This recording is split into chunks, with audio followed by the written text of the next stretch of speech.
사랑하고 축복합니다. 한 번 더 인사 나누실까요? 성도님은 하나님께서 사랑하시는 거룩한 자녀입니다. 할렐루야. 오늘 또 복 주시기를 기뻐하시는 하나님께서 또 하나님께서 그렇게 사랑하시는 성도 여러분들에게 여러분들이 또 은혜를 사모하고 또 주린 마음을 가지고 또 말씀을 기다리는 심령들 가운데 또 풍성한 크고도 놀라우신 충만한 은혜를 베풀어 주실 줄로 믿습니다. 자, 11월 마지막 주일 이 아침에 하나님께서 우리에게 주신 말씀은요, 우리가 합독하셨던 것과 같이 마가복음 10장 46절로 52절 말씀 우리에게 주셨어요. 주신 말씀을 이제 가지고 저는 이런 제목을 달아봤습니다. 믿음은 기적을 일으킨다.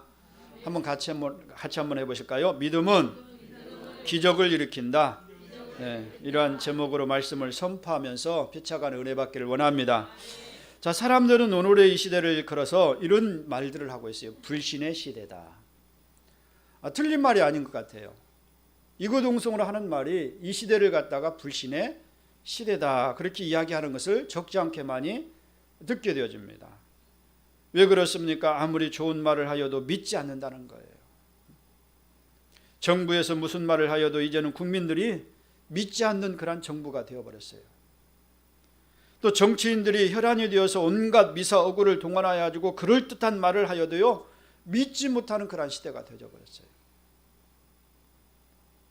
그것보다도 더 큰 문제는요, 강단에서 주의 종들이 아무리 목청을 도두어서 하나님의 말씀을 전파하여도요, 감동이 없어지는 그런 시대가 되었다는 거예요. 마음에 감동이 없고 기쁨이 없고 그 말씀을 통해서 도전받는 그런 삶을 살지 못하는, 믿지 못하는 그런 시대가 되었다는 거예요. 그래서 성경에 보면은요, 이러한 시대를 가르쳐서 패역한 시대다, 또는 이렇게 말씀하시잖아요. 믿음이 없는 시대라고 그렇게 말씀하고 있잖아요. 여러분 성경 말씀에 보면은 중간 또 이제 기간마다 보면은요, 이와 같은 그런 이제 말씀을 주고 있는 것을 보게 되죠. 여러분 노아의 때도 마찬가지입니다. 하나님의 말씀이 주어졌음에도 불구하고 그 말씀을 부신하는 시대에 살았어요. 소돔과 고모라 성도 어땠습니까? 말씀이 주어졌음에도 불구하고 그것을 갖다가 농담으로 여겼더라. 그리고 또 여러분 또 사사시대를 보면은요, 사사시대 때도 하나님의 말씀이 주어졌지만 그 말씀을 믿고 의지하고 살아가기보다는, 결단하기보다는 어땠습니까? 우상을 숭배하고 이방 나라의 우상 숭배하는 것들이 더 멋져 보여가지고 그것들을 숭배하며 살았던 그런 삶을 보여주잖아요. 그래서 그런 시대를 갖다가 패역한 시대였다, 믿음이 없는 시대라고 이렇게 성경을 일컬어 말씀하고 있는 거예요. 여러분 예수님 당시에도 예수님께서 그렇게 기사와 이적을 행하시고 또 예수님 자신이 하나님의 아들이시고 메시아임을 그렇게 말씀하셨음에도 불구하고 이스라엘 백성들이 들었습니까? 듣지 않았어요. 불신해버렸어요. 그래서 예수님이 말씀하실 때에 예수님께서 얼마나 답답하신지 말씀하실 때마다 하신 말씀이 있어요. 내가 진실로 강조해서 말씀을 하고 있잖아요. 이것은 참말이다 라는 것을 강조해서 말씀하고 있는 거예요. 헛된 말이 아니고 이건 진실된 그런 말이다 라고 하면서 강조해서 말씀하셨음에도 불구하고 예수님 당시에도요, 이 예수님의 말씀을 들었던 이스라엘 백성들의 반응은요, 불신하였다는 것입니다. 이렇게 예수님께서 심지어 말씀하셨음에도 불구하고 하나님은 이런 시대 속에서도요, 믿음으로 살라라고 우리에게 또 주신 말씀을 가지고 다시 한번 일깨워주고 있는 것을 보게 되어집니다. 예수님 당시에도 그랬고요, 또 역사 이래도 그렇게 해왔지만 그럼에도 불구하고 우리 하나님은 이런 시대 속에서도요, 믿음으로 다시 한번 살라라고 우리에게 말씀을 주시는 줄로 믿으시기 바랍니다. 그래서 믿음으로 사는 자만이 참 하나님의 자녀이고 하나님의 백성이 된다는 그런 말씀을 주시는 것 아니겠습니까? 어떤 착한 일이 아니라 믿음으로 살라라고 말씀하시는 거예요. 제가 기도 중에도 말씀을 드렸습니다. 여러분 주에 대하여라 함은 무엇에 대한 주에 대하여 말씀하고 있는 거예요? 예수님을 믿지 않는 것이 주라고 말씀하고 있는 거예요. 가장 큰 죄가 예수님을 믿지 않는 것이, 하나님의 말씀을 믿지 않는 것이 가장 큰 죄라고 말씀하고 있는 거예요. 그러므로 믿음으로 사는 자만이 하나님의 참 자녀다 믿음으로 사는 자만이 하나님의 참 백성이라는 것을 우리에게 가르쳐주고 있는 것입니다.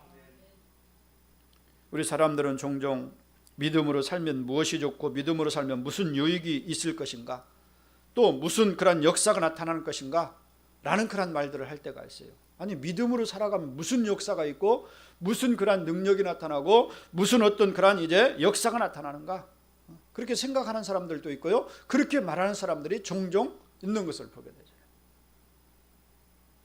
그러나 여러분이 믿음을 가졌다는 것은요, 여러분 액세서리가 아니에요. 이 믿음은 액세서리가 아니라는 거예요. 마치 믿음을 갖다가 어떤 사람들은 액세서리처럼 그렇게 생각하면서 살아갈 때가 있어요. 마치 저 이방인들 우상을 섬기는 사람들과 같은 그런 믿음을 가지고 살아가는 사람들이 있다는 거예요. 그러나 여러분, 이 믿음은 내가 진정한 신앙의 사람이고 하나님의 사람이 되었다는 증거인 줄로 믿으시기 바랍니다. 이 믿음은 내가 신앙의 사람이라는 것을 나타내 보이는 거예요. 이 믿음은 하나님의 사람이 되었다는 것을 증거하는 거예요. 그리고 이 믿음을 소유하였다는 것은요, 하나님의 능력을 소유하였다는 것을 말씀하시는 것 아니겠어요? 믿음으로 하나님의 말씀을 받았다라면 그 하나님께서 가지신 그 능력이, 그래서 예수 그리스도께서 주신 그 권세와 능력이 우리 가운데 있다는 것을 말씀해 주고 있는 거예요. 실제적으로 금, 은, 부활을 가지고도 얻을 수 없는 것이 바로 이 믿음을 통해서 얻는다는 사실입니다. 믿습니까? 네? 이것을 믿는 성도가 되어야 한다는 사실이에요. 그러므로 오늘 저와 여러분, 성도 여러분 모두가 오직 믿음으로 살아야 할 줄을 믿으시기 바랍니다. 다른 것이 아니라 오직 믿음으로 살아가는 자가 되어야 돼요. 그래서 찬송가 가사 가운데 이런 찬송가 있지 않습니까? 믿음으로 사는 자는 하늘 위로 받겠네.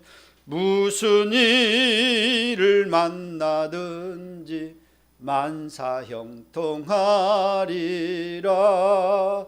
무슨 일을 만나든지 만사형통하리라. 할렐루야. 믿습니까? 네? 믿으면 무슨 일을 만나든지 만사형통한다는 거예요. 어려운 환경이 있고 힘든 그런 상황이 놓여 있다 할지라도 그 상황 가운데서도 하나님께서 믿음의 백성들을 이끌어 가시는 줄로 믿으시기 바랍니다. 금요기도회 때도 우리가 말씀을 봤어요. 요셉과 함께 하신 하나님에 대한 말씀을 우리가 나누었습니다. 요셉이 뭐 좋은 환경 속에 있었습니까? 여러분, 좋은 환경 속에 있었습니까? 아니에요. 열악한 환경 속에 있었습니다. 그렇게 하루아침에 아버지의 사랑을 독차지했던 그 아들이 형들의 시기에 의해 가지고 저 애굽 나라로 팔려가는 종이 되었잖아요. 그런데 하나님께서는 말씀하십니다. 요셉이 가는 곳곳마다 형통하였더라. 네, 형통하였다라는 거예요. 그렇습니다. 믿음으로 사는 성도들은요, 이와 같이 만사가 형통하는 은혜가 임하는 줄로 믿으시기 바랍니다. 그러므로 다시 한번 같이 한번 해보실까요? 믿음은 기적을 일으킵니다. 네. 할렐루야. 한번 옆 사람 우리 성도님과 한번 인사를 나누시죠. 성도님, 믿음은 기적을 일으킵니다. 네. 할렐루야. 오늘 이 말씀을 믿음으로 받으시는 성도 여러분 삶 가운데 놀라운 기적이 일어날 줄로 믿습니다. 오늘 본문 말씀은 예수님께서 예루살렘으로 가시는 길에 여리고를 지나가시게 되었는데요, 이 여리고 성문 곁에 매일같이 길가에 앉아가지고 지나가는 사람들을 대상을 해가지고 할 수 있는 것은 그냥 구걸하는 것밖에 없었어요. 이 눈이 어두운 그런 이 맹인이었던 이 바디메오는요, 이 소경은요, 하루 일과가 그거였어요. 성문 곁에 앉아가지고 지나가는 사람들에게 한 푼 줍시오, 한 푼 줍시오 하면서 구걸을 하면서 연명했던 그런 삶을 살았던 사람입니다. 그래서 오늘 본문 말씀을 보니까 그 소경 바디오메가 예수님을 만나고 나서 고침받았다는 그런 말씀이 오늘 본문의 말씀을 기록한 것 아니겠습니까? 이 사건에서 오늘 우리들은요, 아주 중요한 사실을 깨달을 수가 있습니다. 중요한 사실을 우리에게 깨닫게 해주고 있습니다.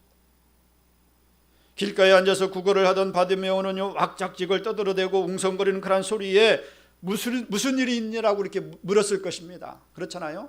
아니 조용했던 그런 거리가 왁작지글 하니까요, 이 보지 못하는 소경 바디메오가 아마도 지나간 사람에게 물었지 않았겠어요? 아니 무슨 일이 있느냐? 그랬더니 지나가는 그 누군가가 나사렛 예수가 지나간다는 말을 듣고요, 바디메오는 어땠습니까? 예수님을 향하여서 소리 높여 부르짖는 것 아니겠어요? 여러분 47절 말씀 한번 보실까요? 나사렛 예수시란 말을 듣고 소리질러 이르되 다윗의 자손 예수여 나를 불쌍히 여기소서 하거늘, 이렇게 말씀하고 있어요. 그러니까 누군가가 예수님이 지나간다는 소리를 이제 들려주니까 이 바디메오는요 어땠어요? 지체치 아니하고 일어나서 소리를 질러서 나사렛 예수여 나를 불쌍히 여겨주소서, 그렇게 외치는 그런 모습을 보여주고 있어요. 바디메오는 낙심치 않고요, 오히려 더욱 큰 소리를 이제 지르면서 예수님을 향하여 부르짖는 그런 소리를 높이는 것 아니겠습니까? 그런데 이 바디메오가 소리 지르니까 지나가는 사람들이 반대를 하는 것을 보게 되집니다. 48절 말씀해 보니까 많은 사람이, 그냥 한두 사람이 꾸짖은 것이 아니에요. 소리 지르는 바디메오를 향하여서 어떤 사람들이요? 많은 사람이 꾸짖어 잠잠하라. 여러분 우리 요즘 보면은요 인터넷에 댓글을 다는 댓글 이제 부대들이 있지 않습니까? 소리를 내는 것 보면은요 참 과간이 아닙니다. 엄청 두렵습니다. 여기저기에서 소리를 지르면은요 또 이런저런 그런 이제 소리를 내면은 사람이 위축될 수밖에 없어요. 그렇지 않습니까? 여론의 소리가 막 강하다 보니까 이 바른 소리를 했던 사람들이 어떻게 하는 거예요? 위축되어 가지고 할 말을 하지 못하는 그런 시대에 살고 있는 것 아니겠어요? 그런데 보시기 바랍니다. 이 바디메오는요 많은 사람들이 꾸짖었다라고 말씀하고 있는데, 잠잠하라고 이렇게 이야기하고 있는데 거기에 억눌리지 않았어요. 그럴수록 어떻게 했다고요? 한번 48절 말씀 같이 한번 다시 보실까요? 많은 사람이 꾸짖어 잠잠하라 하되 그가 더욱 크게 소리질러 이르되 다윗의 자손이여 나를 불쌍히 여기소서 하는지라. 많은 사람들의 꾸짖는 그런 소리가 있었음에도 불구하고 이 바디메오는요 이 소리에 주눅들지 아니하고 어떻게 했다라는 것입니까? 더욱 크게 소리질러 나사렛 예수여 나를 불쌍히 여기소서, 그렇게 소리쳤다라고 성경은 기록하고 있어요.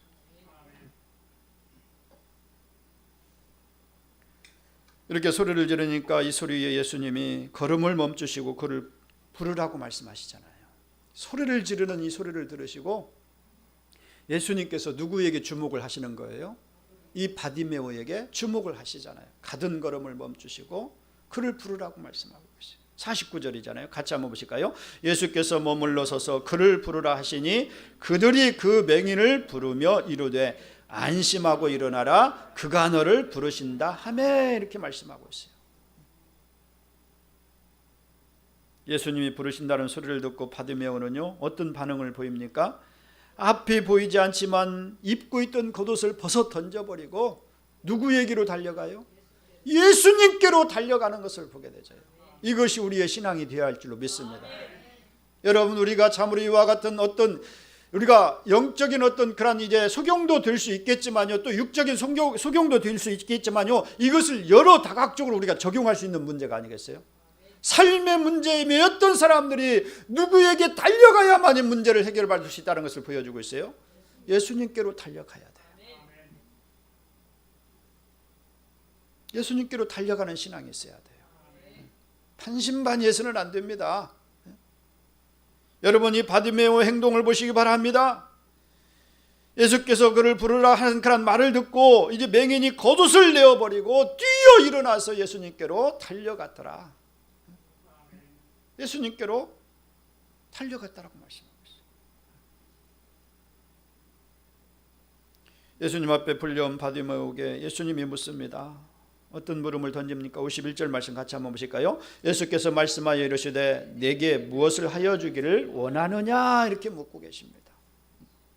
예수님의 질문을 예수님께 달려온 이 바디메오에게, 한 걸음에 달려온 바디메오에게 예수님께서 딱 첫 마디 던지는 것이 무엇입니까? 무엇을 해주기를 원하느냐? 내가 너에게 뭘 해주기를 원하느냐? 그렇게 지금 묻고 계시는 것 아니겠습니까? 그렇습니다. 그랬더니 소경이 대답하기를, 뭐라고 대답합니까? 이어서 읽겠습니다. 우리 50절 이하의 말씀을 같이 51절 이하의 말씀을 같이 한번 읽으십니다. 선생님이여 보기를 원하나이다. 선생님이여 보기를 원하나이다. 이 말씀에 예수님은 바디메오 믿음을 보신 것이에요. 여러분, 이렇게 질문하시면 뭘 보기를 원하셨다고요? 믿음을 보시기를 원하셨다는 거예요. 그랬더니 이 말이 떨어지자마자 예수님께서 뭐라고 말씀하십니까? 52절입니다. 같이 보시겠습니다. 예수님께서 이르시되 가라, 내 믿음이 너를 구원하였느니라 하시니 그가 곧 보게 되어 예수를 길에서 따르니라, 이렇게 말씀하고 있어요. 할렐루야. 네. 여러분 믿음을 통해서 이와 같은 역사가 나타나기를 주의 이름으로 축원을 드립니다. 오늘 이 말씀을 주시면 우리에게 예수님께서 뭘 원하신다는 것입니까? 믿음을 원하시고 계시다는 사실이에요. 믿음을 보시겠다라는 거예요. 선생님, 내가 보기를 원하나이다. 여러분, 이 바디메오 고백은요, 예수님은 나를 보게 하실 수 있는 전능하신 하나님이심을 믿습니다라는 고백이 담겨 있는 것 아니겠어요? 세상에 아마 의사들을 다 찾아다녔을 것입니다. 나름대로 치료를 해보려고 보려고 다각적으로 노력을 해봤을 것이에요. 그런데 고침받지 못했어요. 그런데 예수님이 지나간다는 소리를 듣시고 아마 이 바디메오는요, 사람들의 소문을 통해 가지고 예수님의 소문을 들었을 것이다라고 생각이 되어집니다. 그러니까 마음속에 예수님 만나면 내가 이 모든 문제가 해결될 것이라는 그런 마음의 믿음을 품고 있었던 사람 아니겠어요? 그러니 예수님이 지나간다라고 하시니까 꾸물거리지 않고 주저하지 아니하고 어떻게 하는 거예요? 벌떡 일어나서 예수님께서 달려가는 그런 믿음의 모습을 보여주고 있잖아요. 예수님이 질문하실 때 지체치 아니하고 선생님, 내가 보기를 원하나이다. 예수님이 믿으면 내가 이 소경된 눈을 고칠 수 있는 것을 믿습니다. 이렇게 고백한 것 아니겠어요? 그랬더니 예수님께서 뭐라고 말씀하시는 거예요? 가라, 내 믿음이 너를 구원하였느니라. 우리 하나님은 뭘 보시는 하나님이에요? 네, 믿음을 보시는데 우리의 마음 중심의 믿음을 보시는 거예요. 소경 바디메오가 품었던 이 마음의 중심의 믿음을 보셨고, 두말할 것도 없어요. 다른 이들은 어떻게 합니까? 침을 뱉어가고 흙을 발라가지고 발라주는 그런 이제 고침도 있었지만요, 이 소경 바디메오는 말씀 한마디로 나음을 얻는 역사가 나타납니다. 가라, 내 믿음이 너를 구원하였느니라. 할렐루야. 예, 그렇습니다. 이 말씀에서 예수님은 바디메오 믿음을 보셨고요, 그리고 그 믿음을 축복하시는 것을 우리에게 보여주고 계시는 거예요. 예수님은 병자를 고칠 때에 그 사람에게 믿음이 있는지를 먼저 시험해 보시는 것을 보게 되죠. 우리가 성경 말씀을 여러분 우리가 공관복음서를 보면은 예수님의 사역 가운데 그와 같은 것들이 종종 나타나는 것을 보게 되잖아요. 여러분, 우리가 말씀을 통해서 그 병을 고치실 때에 먼저 그 병든 자들의 무엇을 테스트하시는 것을 보게 되죠. 믿음이 있는가를 테스트하신다는 거예요. 그리고 믿음을 칭찬하시고 축복하시고요, 소원을 이루어 주시는 것을 보게 되죠. 성경에는 이런 말씀이 많이 기록되어 있습니다. 마태복음 8장 10절 말씀해 보니까 이스라엘 중에 아무에게도 이만한 믿음을 보지 못하였노라. 백부장의 믿음을 보시고 그렇게 칭찬하시는 것 아니겠어요? 그렇지 않습니까? 하인의 병을 고치기 위해서 예수님께 나와 구하는 이 백부장의 믿음을 보시고 여러분, 이 백부장의 믿음을 칭찬하시는 것을 보게 되죠. 마태복음 9장 2절 말씀에도 이런 말씀을 기록하고 있습니다. 침상에 누운 중풍병자를 사람들이 데리고 오거늘 예수께서 그들의 믿음을 보시고, 자기의 친구가 중풍에 걸려 누워있는 것을 보고 친구들이 그 중풍병자 환자를 예수님께 데려오잖아요. 그런데 예수님께는 허다한 무리들이 둘러싸여 있기 때문에 그들이 뚫고 들어간다는 것은 너무 힘든 일이었어요. 그들이 생각했던 것이 무엇입니까? 지붕을 뚫고라도 예수님께 이 친구를 내려보내야겠다. 그런데 예수님께서 그들의 믿음을 보시고 이 중풍병자를 어떻게 하셨습니까? 고쳐주시는 그런 은혜를 베풀어 주시는 것을 보게 됐죠. 마태복음 9장 22절에도 이런 말씀을 주십니다. 따라 안심하라, 내 믿음이 너를 구원하였다 하시니 여자가 그 즉시 구원을 받으니라, 이렇게 말씀하고 있어요. 또 마태복음 9장 29절에도 이에 예수께서 그들의 눈을 만지시며 이르시되 너희의 믿음대로 되리라. 병든 자를 고치시는 그런 예수님의 말씀을 우리가 들을 수 있는 것 아니겠어요? 마태복음 15장 28절에도 이에 예수께서 대답하여 이르시되 여자여 내 믿음이 크도다. 내 소원대로 되리라 하시니 그때로부터 그의 딸이 나으니라. 여러분 이 말씀, 여러분 예수님께로부터 냉대를 받았던 여인의, 이방 여인의 그 딸이 고침을 받는 그런 모습을 보여주는 말씀이 아니겠어요? 너희의 믿음으로 네 딸이 나았느니라. 마가복음 5장 34절에도 예수께서 이르시되 딸아 내 믿음이 너를 구원하였으니 평안히 가라. 내 병에서 놓여 건강할지니라. 누가복음 5장 20절에도 예수께서 그들의 믿음을 보시고 이르시되 이 사람이 내 죄사함을 받았느니라. 믿음을 보시고 죄사함도 허락해 주시는 것을 보게 되죠. 그뿐만이 아닙니다. 예수님은 믿음 없는 것을 책망하셨던 것을 보게 되죠. 믿음 있는 사람들을 향하여서 칭찬하셨을 뿐만 아니라 축복하셨고, 그리고 그 믿음의 사람들에게 기적과 능력을 행하여 주셨어요. 믿음대로 되는 역사를 이루어 주셨어요. 그런데 믿음이 없는 사람들을 향하여서 반면에 예수님은 책망하셨던 것을 보게 되었습니다. 누가복음 12장 28절 말씀을 보니까 오늘 읽다가 내일 아궁이에 던져지는 들풀도 하나님 이렇게 입히시거든 하물며 너희일까 보냐 믿음이 없는 작은 자들아. 믿음이 작은 자들아. 그렇게 책망하시잖아요. 누가복음 9장 41절 말씀에 보니까 믿음이 없고 패역한 세대여 내가 얼마나 너희와 함께 있으며 너희에게 참으리요. 믿음이 없는 세대를 향해서 패역한 시대라고 말씀하고 있어요. 설교 서두에서도 제가 말씀을 드렸지 않습니까? 불신의 시대를 갖다가 패역한 시대이다. 요한복음 20장 27절에도 믿음이 없는 자가 되지 말고 믿는 자가 되라. 제자들을 향해서 하시는 말씀이 아니겠어요? 너희는 믿음 없는 자가 되지 말고 믿는 자가 되라. 사랑하는 성도 여러분, 믿음은 하나님이 성도들에게 주시는 능력이고 신앙의 자본인 줄로 믿으시기 바랍니다. 신앙의 근본적인 자본은 믿음이에요. 이 믿음을 통해서 하나님께서는 우리에게 능력을 주신다는 사실입니다. 예수님의 능력도 믿음을 통해서 나타나는 것 아니겠어요? 그래서 시브리서 11장 6절 말씀해 보니까 믿음이 없이는 하나님을 기쁘시게 할 수 없다라고 말씀하시는 거예요. 오늘 이 자리에 나오신 여러분 모두가 그저 왔다 가지 않기를 바랍니다. 여러분 우리의 마음을 믿음으로 주님 앞에 내어놓기를 간절히 바랍니다. 주님이 인정하실 만한 그런 믿음으로 주님 앞에 드려지는 시간이 되기를 간절히 바랍니다. 그냥 주일날 됐으니까 예배에 참여하는 것으로 끝나지 마시기 바랍니다. 이 시간 믿는 자에게 하나님께서 기적을 행하여 주시겠다라는 거예요.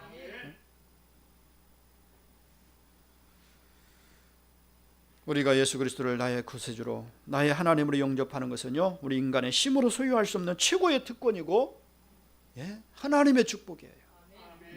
하나님의 축복이에요.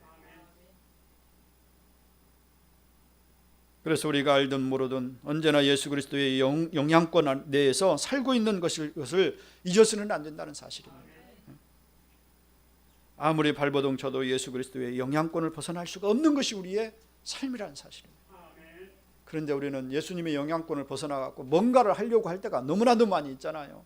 오늘 이 시대가 그런 시대가 된 것 아니겠습니까? 사람이 어떤 정치적인 어떤 철학과 정치적인 어떤 그런 이제 성향을 가지고 이 세계를 이끌어 가려고 하는 그런 생각을 가지고 있다는 거예요.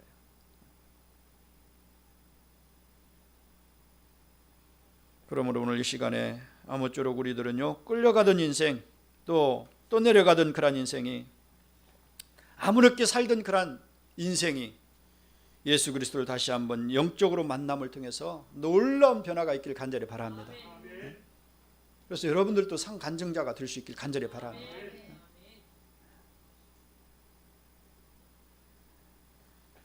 끌려가던 인생이 끌고 가는 그런 인생이 될 줄로 믿습니다. 이렇게 변화되어지면요 예전까지는 끌려갔어요. 그런데 믿음으로 새롭게 되어지면 끌어가는 그런 인생이 되어진다는 거예요. 또 내려가던 인생이 이제 밀고 나가는 인생이 되는 줄로 믿습니다. 아무렇게나 살던 인생이 이제 거룩한 발자취를 따라서 살아가는 성공적인 그런 삶을 살아가는 줄로 믿으시기 바랍니다. 그리고 내가 예수 그리스도를 믿음으로 삶의 기적을 이루는 인생으로, 그리고 내가 가야 하는 그런 이제 한 번도 보지 못했던 하나님의 기적과 능력을 맛보면서 영적인 즐거움과 기쁨 속에 살아가는 복된 성도가 되는 줄로 믿으시기 바랍니다.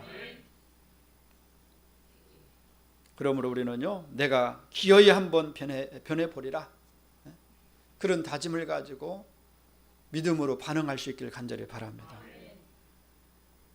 하나님의 성령이 분명히 그런 성도에게 역사하시고 하나님의 살아계심을 증거하시고 나타내 보이실 줄로 믿습니다. 우리 하나님은 모든 사람에게 믿음과 소망과 사랑이 풍성한 삶을 오늘 이 시간도 성령을 통해서 약속해 주셨어요. 요한복음 10장 10절 말씀에 보니까요, 내가 온 것은 양으로 생명을 얻게 하고 그 양을 어떻게 하시기 위해서요? 풍성히 하기 위해서 이 땅에 오셨다라고 말씀하시잖아요. 오늘 시간도 우리 주님은 우리에게 우리의 생명을 풍성케 하시기를 원하신다는 사실. 그러므로 그리스도 예수 안에 사는 그런 삶은요, 확실히 풍성한 삶이 될 줄로 믿습니다. 그래서 여러분 시편 기자 다윗도 그렇게 고백하잖아요. 시편 23편 모르는 사람이 없을 거예요. 여호와는 나의 목자시니 내게 부족함이 없으리로다. 그가 푸른 초장으로 나를 쉴 만한 물가로 인도해 주신다는 사실이에요. 우리들은 성경에서나 또 우리들 주변에서 기적으로 사는 믿음의 주인공들을 많이 보게 되어집니다. 저들은 모두 육신적으로는 환난을 당해도요, 영적으로는 풍성한 삶을 살았던 것을 보게 되죠. 나의 생활이, 나의 영혼이 하나님의 인도함을 받을 때에 우리도 기적의 주인공이 될 수 있는 그런 믿음의 주인공이 된다는 사실을 믿고 의지하면서 달려가기를 간절히 바랍니다. 오늘 시간 예배를 드릴 때에 강팍했던 심령이, 불안했던 마음이, 모든 근심과 걱정도, 또 남을 이제 비판하고 손가락질하고 헐뜯었던 그런 마음도, 그리고 풍성한 은혜와 말씀으로 성령으로 충만한 그런 시간이 되기를 간절히 바랍니다. 그래서 우리에게 주시는 말씀과 같이 사랑과 희락과 화평과 오래 참음과 자비와 양성과 충성과 온유와 절제의 이 성령의 9가지 열매가 여러분 심령 가운데 맺혀지기를 주님의 이름으로 축원을 드립니다. 사랑하는 성도 여러분, 어설프게 하는 신앙생활은 참으로 중노동이고 고역이 될 수밖에 없어요. 어설프게 신앙생활 하면은요, 힘들 수밖에 없어요. 그렇지 않습니까? 억지로 뭔가를 하려고 억지로 예배드리고 억지로 기도하고 억지로 찬송하고 억지로 봉사를 하니까 그것이 뭐가 될 수밖에 없어요? 중노동이 되는 거예요. 고역이 될 수밖에 없는 것입니다.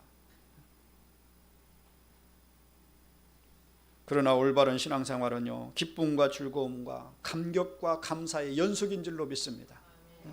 그와 같은 신앙을 가지고 승리하는 자가 되길 간절히 바랍니다. 그런 거로 내가 예수를 믿는다라고 하면서 아직도 믿음의 감격과 기쁨의 기도로부터 이렇게 주어지는 진정한 하늘의 평화를 맛보지 못하였다라면요, 아직도 미숙한 믿음을 가지고 깨달지 못했다라면요, 오늘 이 시간 깨닫기를 간절히 바랍니다. 아직도 여러분 중에 신앙생활 하기가 힘들다라고 생각이 들거든요. 한번 스스로 판단하시기 바랍니다. 나는 아직도 성숙된 믿음을 가지지 못했구나. 하나님이 기뻐하시는 믿음을 갖지 못하였구나. 우리 하나님은요, 억지로 우리에게 하라고 하시지 않습니다. 하나님은 우리에게 뭘 주셨어요? 자유의지를 주셨어요. 이 자유의지를 가지고 어떤 강압적인 것을 가지고 억압적인 것을 가지고 하나님께 봉사하고 충성하라고 그렇게 말씀하지 않습니다.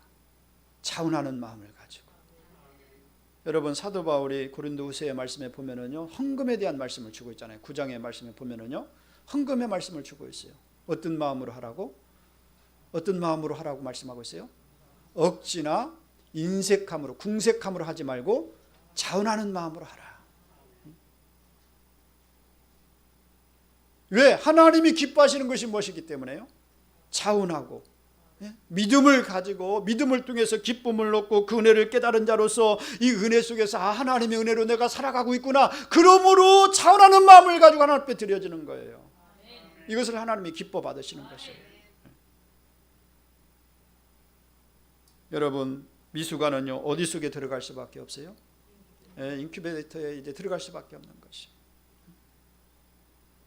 그러므로 우리 주사랑교회 성도님들은요 오늘 이 시간 예배를 드리는 순간에 성숙한 믿음으로 변화받으시기를 주님의 이름으로 축원합니다.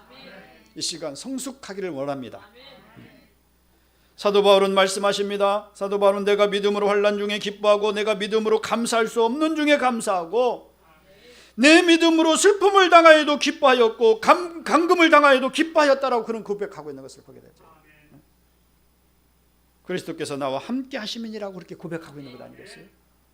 믿음을 가지니까요 환난도 역경도 시련도 그를 감금하고 그를 때리고 억압하고 그를 죽이게 하는 그러한 순간이 왔다 할지라도 그는 기뻐하고 즐거워했다라고 말씀합니다.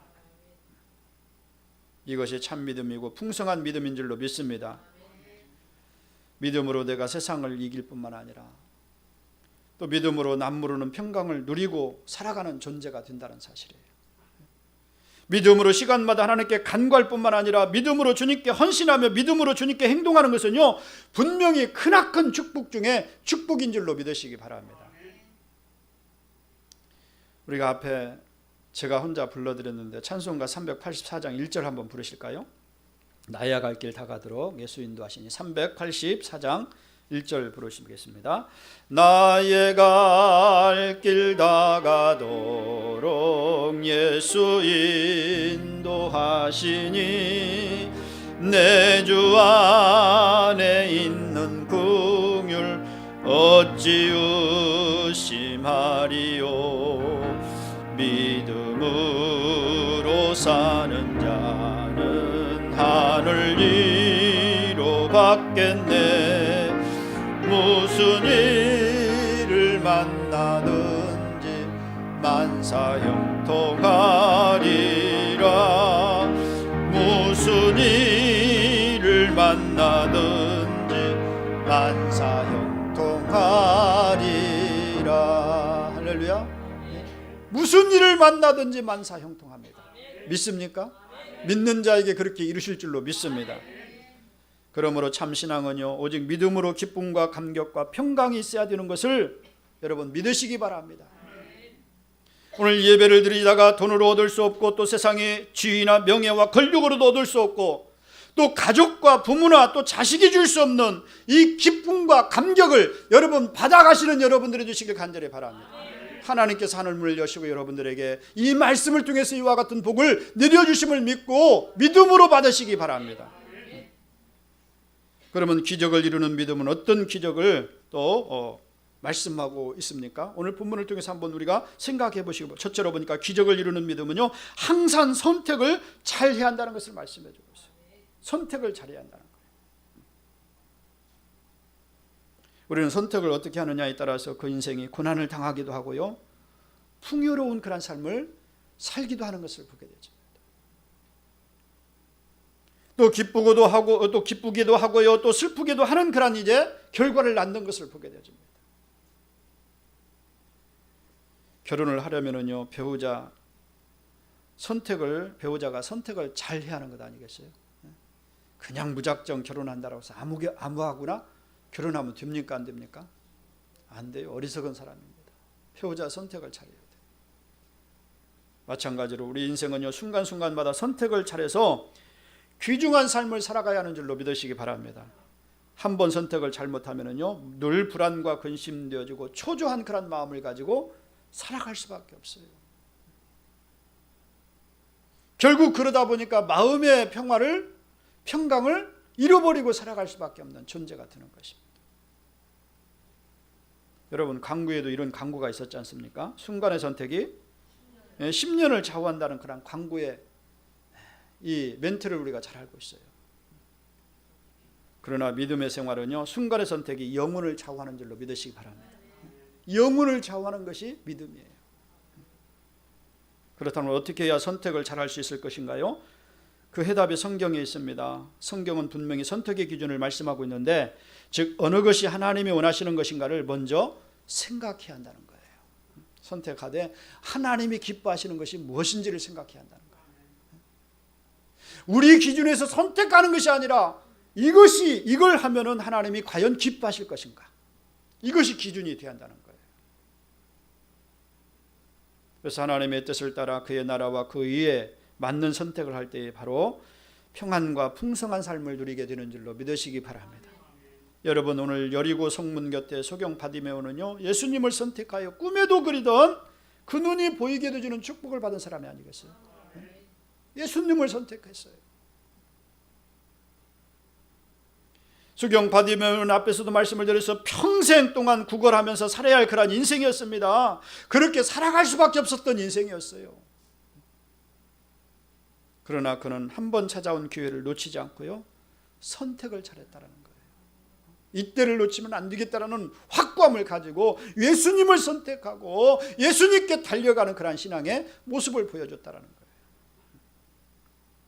그랬더니 그의 꿈을 이룰 수가 있었는 줄로 믿으시기 바랍니다. 찬학계나 그 이 바디메오가 품고 살았던 꿈이 있었다면 무엇이었을까요? 보는 것이었 것 아니겠어요? 사물을 보는 것 아니겠습니까? 그런데 이와 같이 믿음으로 예수님을 바라보고 예수님을 선택하고 나아갔더니 그 삶 가운데 이와 같은 축복이 찾아온 줄로 믿으시기 바랍니다. 그 다음에 두 번째로, 기적을 이루는 믿음은 항상 모험을 수반해야 한다는 거예요. 모험을 수반해야 한다는 거예요.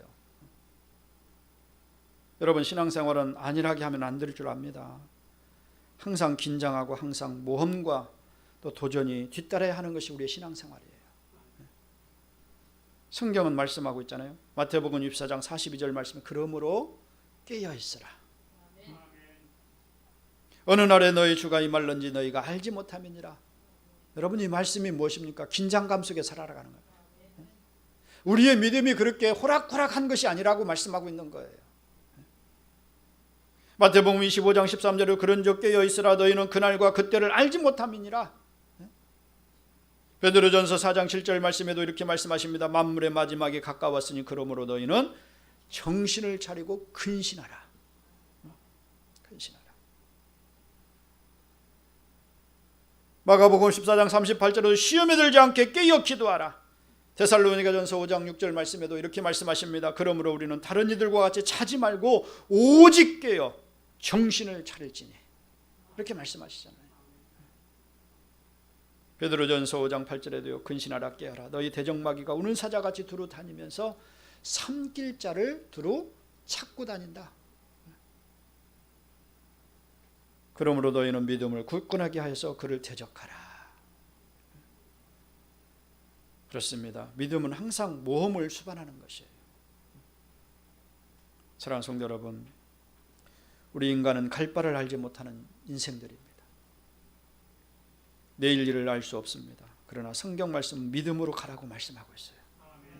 갈 바를 알지 못하고 한치 앞을 내다볼 수 없는 인생이지만, 그러나 성경을 통해서 우리 주님은, 우리 하나님께서는 우리에게 하시는 말씀이 무엇입니까? 믿음으로 가라는 거예요. 믿음으로 가면은 하나님이 책임져 주시겠다라는 거예요. 여러분, 성경에 보니까 이렇게 하나님의 말씀을 받고 믿음으로 갔던 그런 인생들을, 또 이제 인물들을 말씀하고 있지 않습니까? 아브라함이 그러했습니다. 하나님의 말씀이 주어지니까 그 말씀을 받고 믿음으로 가잖아요. 그리고 노아가 그렇게 살았던 것을 보게 되십니다. 믿음으로 방주를 짓지 않습니까? 다윗이 그러지 않습니까? 또 사울이 그러지 않았습니까? 바울이 그와 같은 그런 삶을 살았던 것을 우리에게 말씀해 주고 있어요. 그렇습니다. 사랑하는 성도 여러분, 믿음은 인생의 설계도이며 나침판인 줄로 믿으시기 바랍니다. 방향을 잃지 아니하고 나아가기 위해서는요, 이 믿음을 가져야 한다고 말씀하고 있어요. 그런데 이 믿음 속에는요, 뭐가 따라온다고요? 모험이 따라올 수밖에 없어요. 사단 마귀는 끊임없이 공격해 옵니다. 세상 사람들을 향해서, 환경을 통해서, 질병을 통해서, 문제를 통해서 우리의 믿음을 어떻게 하는 거예요? 끊임없이 무너뜨리려고 공격해 온다는 사실입니다. 그러나 우리의 믿음은요, 여러분, 참으로 항상 이 모험심을 가지고 이기는 자가 되어야 할 줄로 믿으시기 바랍니다. 주님을 믿는 믿음 안에서 말씀을 가지고 대적하고 승리하여서 여러분 주님이 주시는 참된 승리의 길을 걸어가는 우리 모두가 되기를 주의 이름으로 축원을 드립니다. 그 다음에 세 번째로, 마지막 세 번째로, 기적을 이루는 믿음은요 항상 반대 세력이 도전해 온다는 것을 명심해야 한다는 거예요. 모험이 있을 뿐만 아니라 반대 세력이 있었다는 거. 오늘 본문 말씀에도 우리가 보니까 이 소경 바디메오가 고침받기 위해서 반대 세력이 있었다는 것을 우리에게 보여주고 있어요. 그런데 소경 바디메오는요 어떤 반응을 보여주고 있습니까? 여러분 오히려 더 크게 소리 지르면서 다윗의 자손 예수여 나를 불쌍히 여겨주셔서 주시옵소서라고 하면서 예수님께 더 다가가는 그런 모습을 보여주고 있잖아요. 반대 세력이 있다라고 해서 주눅들 필요가 없습니다. 지금 우리가 이 코로나19로 인해서 많은 그런 제재를 받고 있는 것 아니겠습니까? 특히 예배에 있어서 더 중한 제재를 받고 있는 것이 사실입니다. 그럴수록 주님을 향하여서 부르짖는 여러분들이 되길 간절히 바랍니다. 주님을 향하여서 믿음으로 달려가는 여러분들이 되시길 간절히 바랍니다. 그런 성도들을 여러분 우리 주님은요 예면치 아니하시고 하나님께서 은혜를 베풀어 주실 줄로 믿으시기 바랍니다. 그렇습니다. 여러분 오늘 본문에 여기 바디오메만 그렇게 했습니까? 그렇지 않다라는 거예요. 여러분 삭개오도 그렇지 않습니까? 어려운 난관을 이기고 예수님을 만나겠다라는 간절함을 가지고 뽕나무에 올라가잖아요. 예수님을 만나잖아요. 인생의 진정한 기쁨을 맛보는 인생이 되었던 것을 보게 되죠. 사랑하는 성도 여러분, 신앙과 믿음의 길은 잘 포장된 아스팔트 길이 아니라는 것입니다. 잘 포장된 어떤 콘크리트의 길이 아니라는 거예요. 거친 사막과도 같은 광야길이 바로 믿음의 길인 줄로 믿으시기 바랍니다. 그 앞에는 거친 우리를 도전해오는 것들이 너무나도 많이 있음을 우리에게 보여주고 있는 거예요. 그렇다면 여러분 어떻게 하시기를 원하십니까? 여러분 이와 같이 광야의 길과 같은 믿음의 길을 걷고 있는데 그런 길 가운데서 여러분 어떻게 하기를 원하십니까? 믿음으로 주님을 바라보심으로 말미암아 이 광야길도 여러분들이 감으로 말미암아 여러분 또 꽃과 그리고 시냇물이 흐르는 그러한 복된 길이 되어야 할 줄로 믿으시기 바랍니다. 사랑하는 성도 여러분, 말씀을 맺습니다. 저는 이 시간 예배드리는 우리 성도님들 중에 아무리 어려운 일을 당하고 괴로운 일을 당하는 사람이 있다라고 하여도요 오늘 주신 말씀 속에서 이 소경 바디메오 보다는 더 낫다라고 생각이 되어집니다. 아니 그보다도 더 힘든 일을 만난 성도들도 있을 것입니다. 그러나 여러분 그 모든 것들을 하나님께서 보고 계시고 알고 계시다는 사실이에요. 그러나 우리가 해야 할 것들이 무엇입니까? 믿음으로 반응하는 것밖에 없다는 거예요. 여러분 오늘 본문을 통해서 바디메오는 나면서부터 소경이었어요. 살다가 소경이 된 사람이 아니라 나면서부터 소경된 사람이었어요. 거의 세상적인 의학으로는요 고칠 수 없는 그런 난치병을 가지고 나왔던 사람입니다. 그러다 보니까 가진 것이 없어서 날마다 지나가는 사람들에게 구걸을 하였습니다. 그리고 그렇게 살아가는 자기 인생을 뒤돌아볼 때에 자기 인생을 저주하며 살았을 것이다라고 생각이 되죠. 원망과 비관과 또 짜증과 불만 속에서 아무런 소망이 없이 살아가고 있었던 것이 이 소경 바디메오의 삶이었다는 사실이에요. 그런데 그에게 한 가닥 소망의 소식이 들려왔어요. 어떤 소식입니까? 예수님을 만나면 예수님이 모든 병든 자들을 고치시더라. 이 소식이 아마 여러분 이 소경 바디메오에게도 이와 같은 소식이 들리지 않았겠습니까? 그래서 항상 그의 마음속에는 뭘 품고 살았을까요? 예수님 만나기를 소망하며 살았을 것이다라고 생각이 되죠. 나사렛 예수만 만나기만 하면은 내 눈이 떠질 것이다. 나사렛 예수를 만나기만 하면은 내 인생의 문제가 해결될 것이다. 나사렛 예수를 만나기만 하면은 내 모든 불치의 병들이 고침받는 역사가 있을 것이다. 이런 믿음을 가지지 않았겠습니까? 여러분, 사람들은 세상의 소리를 잘 들어서 믿음의 소리는 잘 들으려고 하지 않아요. 어디 갔더니 유명한 의사가 있고 어디 갔더니 어떤 식이요법을 통해서 고침을 받았더라, 그런 이야기를 들을 때가 참 많이 있잖아요. 믿음 어린 말씀을 받기보다는 세상에 보여지는 것을 쫓아갈 때가 참 많이 있어요.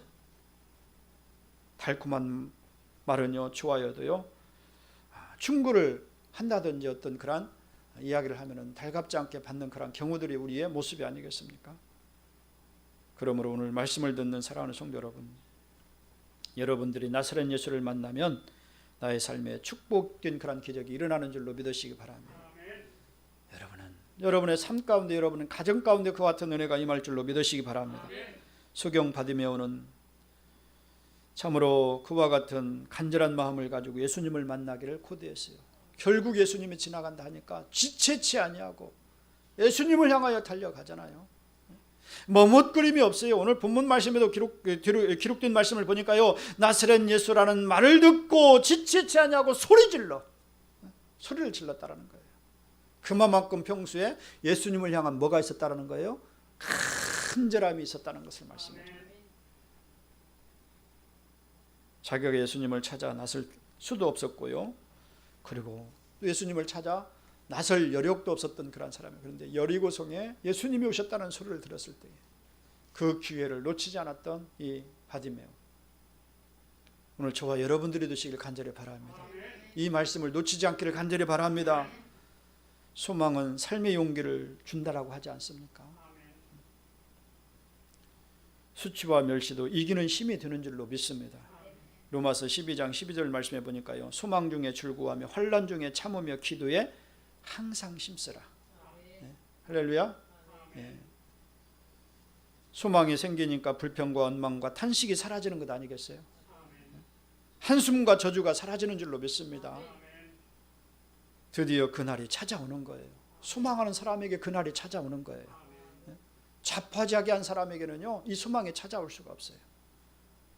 간절한 소망을 가지고 예수님을 기다리고 예수님의 말씀을 붙잡고 살아가면은요, 반드시 만나는 역사가 나타나는 줄로 믿으시기 바랍니다.